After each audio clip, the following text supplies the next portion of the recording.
ngayon ang Philippine Political Science Association former President at UST Department Political Science Chairman, Dr. Dennis Coronacion. Dr. Dennis, good morning po, sir.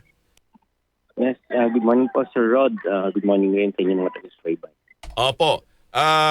Binabanggit ko nga kanina ang isa sa mga pinag-uusapan, actually itong balitang ito pumutok nung Lunes pa. May mungkahi si Senator Alan Peter Cayetano ng power sharing arrangement. Ito naman ay hindi tinanggap ni Acting Senate President Sherwin Gatchalian. Pero para po sa inyo, Doc Dennis, well, ang ganitong setup ba pwede? Sang-ayon sa ating batas, may legal basis ba si Senator Alan Peter Cayetano?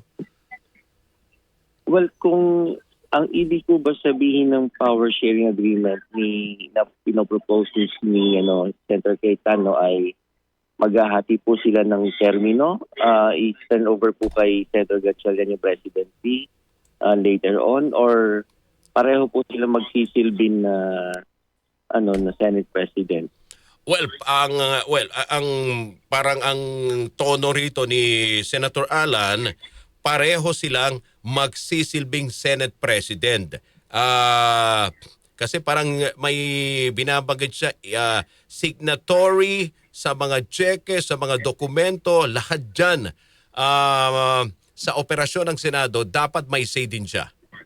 Nakapirma din siya. Hindi lang ngayon dapat si Senate Acting President Sherwin Gatchalian ang may say sa pagpapatagbo ng Senado. Well, po yan, magulo yung ganyang setup. Mm-hmm. Magkakos po siya ng confusion sa mga Senate staff at saka po sa mga businesses na i-conduct ng Senado. Kapag dalawa silang pipirma at magseset lang sila ng limitasyon ng jurisdiction ng bawat isa. Uh-huh. Hindi pa ho nangyayari yan sa kasaysayan ng Senado. Kaya po tinatanong ko kanina kasi so far ang nangyari na po ay yung term sharing sa pagitan ng dalawang senador. Baway nangyari kay Senator Tito Soto yata at saka kay Senator Coco Pimentel. Na naghalinan sila, nagkasundo sila na magiging Senate President sila sa magkaibang panahon, magkasunod. Pero ito po kakaiba po ito, first time pa lang ito. At tingin ko dapat po, tama yung pasya ni Senator Gatchalian na huwag ito sundin. Kasi nga magdudulo dito kaguluhan. And tingin ko po, it's just a matter of time, mapapalitan na rin naman yung Senate President. Oo. Kasi, well, dito sa proposal nga ni Senator Alan, dual signatory nga sila, may say siya sa lahat ng operasyon ng Senado. Sinabi nyo nga, tama yung naging pasya ni Senator Sherwin, ni Acting Senate President Sherwin Gatchalian. Pero kung sakasakali, pumayag siya. Kung sakasakali, anong magiging sitwasyon? Lalo tigit doon sa kanyang position bilang Acting Senate President. Ang unang-una pong concern ko dyan is pinapayagan ba yun ng Senate tool, hindi ng klase na set up. Tapos po, ano po rin yung tanong niyo, sorry? Oo. Well, ano po ang magiging sitwasyon ng Senado? Sabi nyo nga first time ito na narinig ninyo, At yung yung position ngayon ni Acting Senate President Sherwin Gatchalian. Okay, kung tinanggap niya yung offer. Well, pag tinanggap niya po yan, para na rin niyang ni-recognize yung patuloy na pamumuno ni Senate President Alan Peter Cayetano.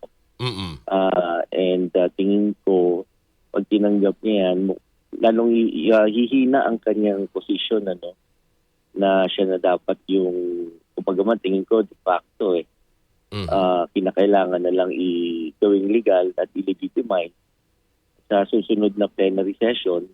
At ang bali-balita ko kasi ay mayroon na namang isang miyembro na galing sa Cayetano Block na siguro lipat na Oo. sa Gatchalian Block. So, kumbaga man, yun na lang po akong hinihintay, plenary session upang formal na ihalal bilang Senate President si acting Senate President Win Gatchalian. So, hindi ho makabubuti para sa kanyang posisyon. Oo. Kung tatanggapin niya yung proposal ni kasi tingin ko dyan outgoing na po siya. Oo. And he is doing everything that he can para ma-prevent yung ganong scenario na formally iba na ang i-elect na Senate President. Oo. Parang tinanggap na rin niya na dalawa, no? Yung namumuno ngayon dyan sa Senado. Kung tinanggap niya itong offer. Kasi from the, rin naman,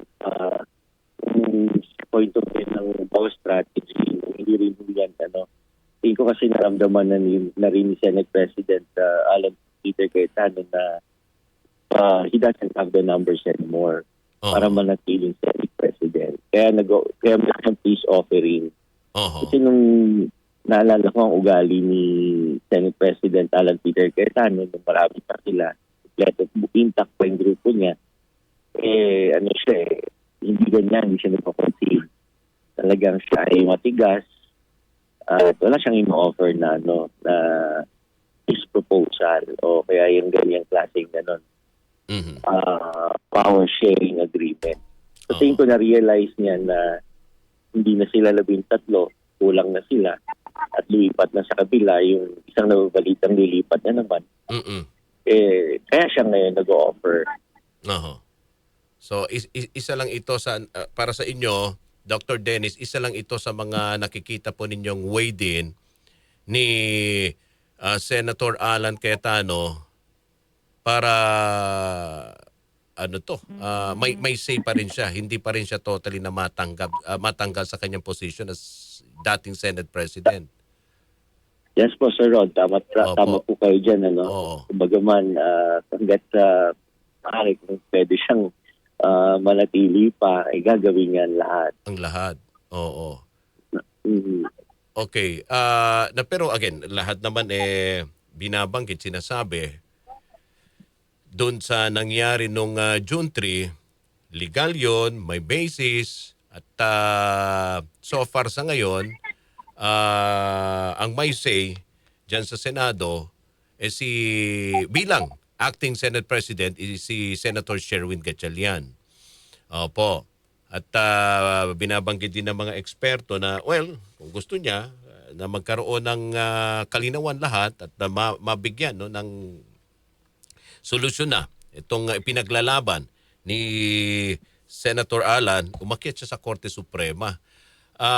Pero para po sa inyo, Dr. Dennis, paano ba maayos itong sitwasyon ngayon between Senator Alan Cayetano Block at Gatchalian Block?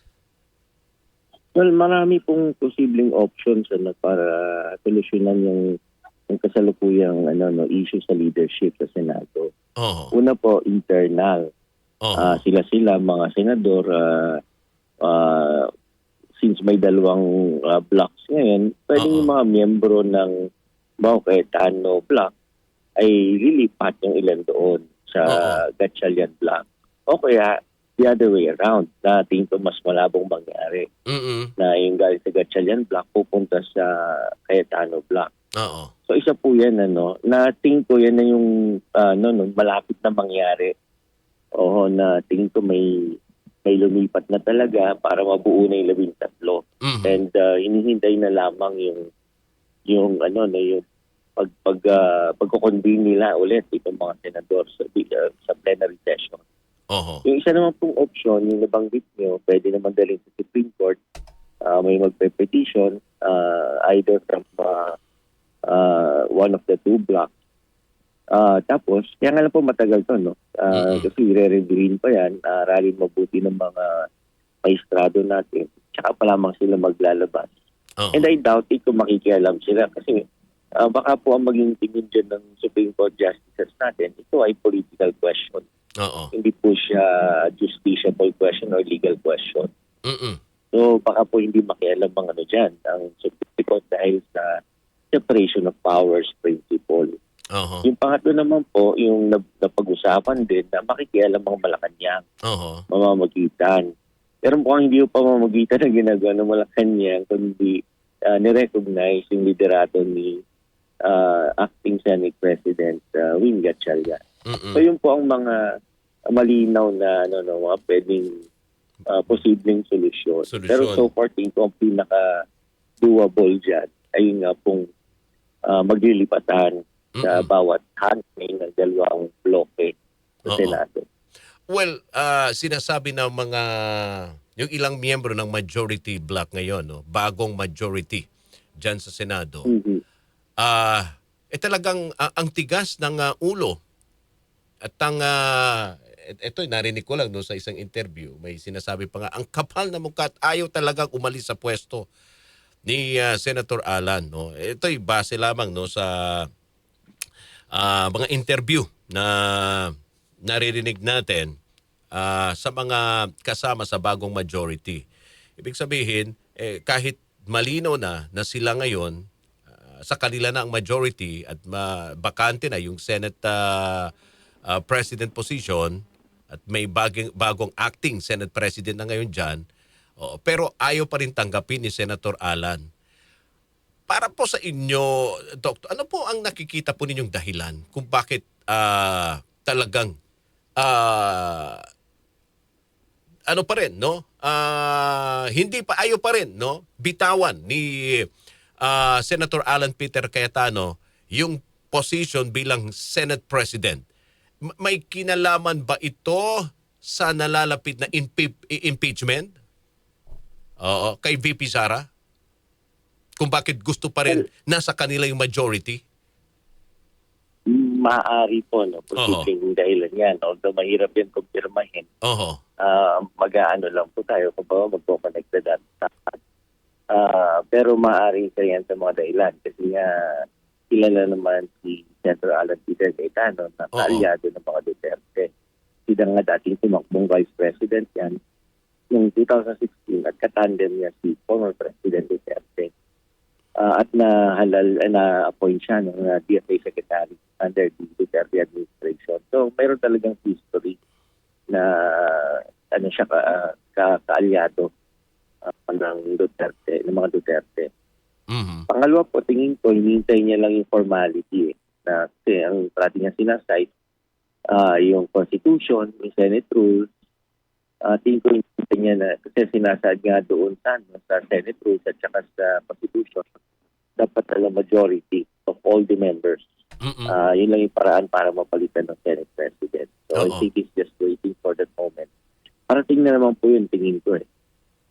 Pangatlo, may track record doon siya na ganyan. Kaya may pattern na. Oo. Kung babalikan natin yung siya ay House Speaker pa at meron siyang ka-term sharing na si Alan Lord Velasco. Hindi na over ng smooth. Pinahirapan pa niya si Congressman Velasco na i-implement yung kanilang term sharing agreement. So, kinakailangan pa makialam ni former President Duterte at ma-implement yung kasunduan sa loob ng kanilang koalisyon. Oo. So meron, kilala po talaga siya na ganyan. Oo. Pero doon sa sinasabi nyo nga, hinihintay na lang niya yung formal na na proseso. Pero lahat sinasabi na legal yung nangyari nung June 3. May basis, may jurisprudence na rin sa korte. Bakit pinipilit pa rin niya na dapat majority? Dr. Dennis. Actually, kahit may jurisprudence, I think ang pinopoint out ng jurisprudence na yun ay Oo. yung kapasidad ng bagong mayorya Mm-mm. na magtalaga ng mga bagong officers Yes, at oo. mga bagong chairman ng mga komite. Pero pagdating po sa Senate President, parang kaya nga acting po ang kanilang inelect si Wing Gatchalian as Senate Pro Tempore Oho. leader. So bilang Senate Pro Tempore leader, dineclare nila na nag-motion, declare all seats vacant including the Senate President. Tapos nung nabakante na, tsaka nila inelect as acting. Mhm. Dahil nga po, wala pa yung 13 na kinakailangan Mhm. na senador upang maghalal ng isang permanente o hindi na acting capacity na Senate President. Oho. Oho. So, posible ang pupwedeng solusyon rin rito, Dr. Dennis, tumawag na ng special session. Yes po, at para mangyari na yung dapat mangyayari. Oo. Yung pagpapalit ng Senate President. Para magkakaalaman na kung may sapat na boto ba ang new majority ngayon para mahalal si at formal nang gawing Senate President si acting Senate President Gatchalian. Tama po. At nakita na siguro ni Alan Peter Cayetano yan. Kaya nag-offer na siya ng bago pa siya tuluyang mawala sa pwesto bilang Senate President, in-offer niya na yung kanyang power sharing agreement. Baka sakaling ma-salvage pa niya yung mawawala na kanyang posisyon. Oo. So, yung kanyang pag-o-offer ng term sharing, nagbabaka sakali lang. Baka pwede. Calculated move po yan. Oo. Oo, yun pala Calculated yun. move po yan ni Senator Oo. Cayetano. Opo. Ito okay lang kung sasagutin ninyo or kahit hindi. Pero may ba? Pwede ba maging kasi may binabanggit kanina sa balita na mukhang ang Armed Forces of the Philippines dismayado na sa nangyayaring gulo sa Senado ngayon, no? Although sketchy daw and raw ang information ayon kay Senator Lacson, pero may ganito siyang nakukuhang impormasyon at pwedeng kahantungan sa isang kudeta. Posible bang mangyari ito? Dr. Well, Dennis, yung gulo ngayon sa Senado, pwedeng humantong sa kudeta. Historically po, first time mangyayari yan na ang object ng kudeta ay Senado. Usually po, ang target ng kudeta ay palitan yung ehekutibo, yung presidente. Okay. Never po nangyari na yung mga senador ang papalitan. Oho. So kaya medyo naguluhan din po ako doon sa impormasyon ni Senator Lacson. Oo. Kasi parang po siya, hindi siya logical Oo. at politically sound Oho. na gawain ng kung sakali man na yan po ay isang legitimate na information. Mhm. Parang hindi po nararapat ba, hindi logical na ang tatalsikin ng kudeta ay mga senador. Oho. Oo. Ang usually po target ngayon nasa Malacanang. Okay, Oo. ng kudeta, no? Tingin Hindi sa ko po Senado. yung At ganyang sa anong Opo, purpose siguro tingin ng ko po. kudeta kung sakasakali man Ayun. pababain lahat ng Senado? Ng senador? Hindi po. Baka nais lang ni Senator Lacson na sabihin sa mga kasamahan niya na umayos tayo. Kasi Okay. posible magkaroon ng kaguluhan kasi dissatisfied yung mga sundalo natin. Okay. So, yun ang yung nakikitang posibleng diyan, mensahe nitong balita. All right. Anyway, Dr. Dennis, maraming salamat po sa inyong oras at panahon. Mabuhay po kayo. Salamat po, Sir Rod. Philippine Political Science Association at former President at